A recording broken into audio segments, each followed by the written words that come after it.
ये Valentine day आप कैसे मनाते हैं? क्या है इसमें? ये किसकी परंपरा है? ये कहां से खड़ा हुआ था? इटली के जन्मे हुए एक व्यक्ति थे, कट्टर ईसाई थे, सेंट वैलेंटाइन बन गए थे। उन्होंने एक लड़की के साथ शादी की थी। वहां के राजा को यह नागवार गुजरा था। वे उन्हें ईसाइयत से और इस प्रेम से तब्दील करना चाहते थे। 14 फरवरी को उनकी मौत हुई। उनकी याद में वैलेंटाइन डे प्रारंभ हुआ। आपके कौन मरा जिसके लिए आप वैलेंटाइन डे मना रहे हो? कौन सा इतिहास आपके घर में रचा गया कि जिसके लिए वैलेंटाइन डे मना रहे हो? शादी का दिन मना लेते। और पति और पत्नी का प्रेम तो सदैव होना चाहिए, प्रतिपल होना चाहिए। वो मात्र चमड़ी का नहीं होना चाहिए, वो दिल का होना चाहिए। हम सब चमड़ी के पुजारी हैं। इसलिए आप में से बैठे हुए लोग माफ करना, साधु हूं, जिन शासन का और आचार्य हूं, फिर भी बोल रहा हूं। हम सब चमड़ी पसंद करने वाले लोग हैं। हम सब खूबसूरती सिर्फ देखते हैं। हम नाक देखते हैं, होठ देखते हैं, आंखें देखते हैं, उसकी स्टाइल देखते हैं, उसकी अदाएं देखते हैं, उसकी कमर देखते हैं, उसके गाल और नाक नक्श देखते हैं और दीवाने बनते हैं। हम बेहुदे गंदे लोग हैं और इसीलिए हम वहीं पर अटके हैं।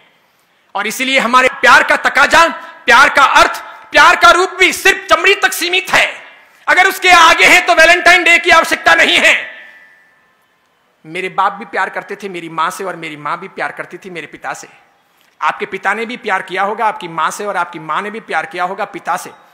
जरूर उनके वहां पर उस समय उस रूम को सजाने के लिए गुलाब के फूल नहीं रहे होंगे, कोई रूम स्प्रे या बॉडी स्प्रे नहीं रहा होगा, वो टब नहीं रहे होंगे कि साथ में बात कर सकें।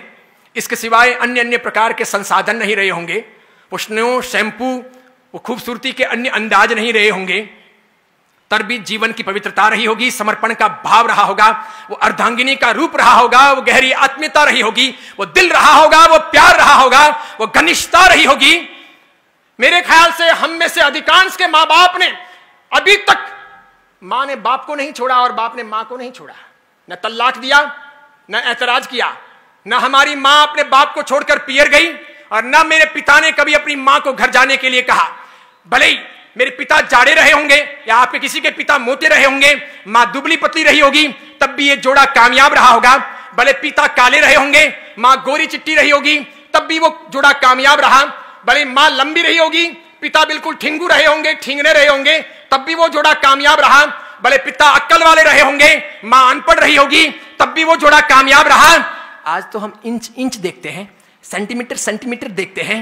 आज हम देखते हैं कि उसकी आंखें बराबर नहीं है, उसके होठ बराबर नहीं है, वो बोलती है तो वो यूं यूं बोलती है, या फिर वो जो है ना वो देखता है तो बार बार यूं यूं देखता है, इसलिए मुझे ऐसा पसंद नहीं है। अरे डूब मरो चुल्लू भर पानी लेकर हाथ में कि हम चमड़ी के पुजारी हैं। हम दिल कब तलाशेंगे, हम अच्छी व्यवस्थाएं कब खड़ी करेंगे, हम संस्कारों की चिंता कब करेंगे, एक अच्छी इंसानियत के तौर पर इस दुनिया में ज्ञान का दिया कब जलाएंगे। अरे सब साधु तो बन नहीं सकते ये मैं मानता हूं, सब साधवियां हो नहीं सकती ये मैं मानता हूं। शादी करना आवश्यकता है जिंदगी की, हर कोई त्यागी बनकर के इस मार्ग पर आएगा नहीं। अधिकांश लोग गृहस्थ जीवन ही पालेंगे तो पाणी ग्रहण होगा, विवाह होगा, और विवाह के बाद कौन क्या करता है ये मुझे कुछ कहने की और पढ़ाने की आवश्यकता नहीं है। इसलिए गृहस्थ धर्म है, गृहस्थ जीवन है, गृहस्थ एक आधार है। इसे महावीर ने अलग से एक परंपरा कहा है, एक धर्म की व्यवस्थाएं दी है। लेकिन महावीर चमड़ी के आधार पर बातें करने वाले या चमड़ी को प्रमुखता देने वाले इंसान नहीं। उन्होंने उससे ऊपर हट करके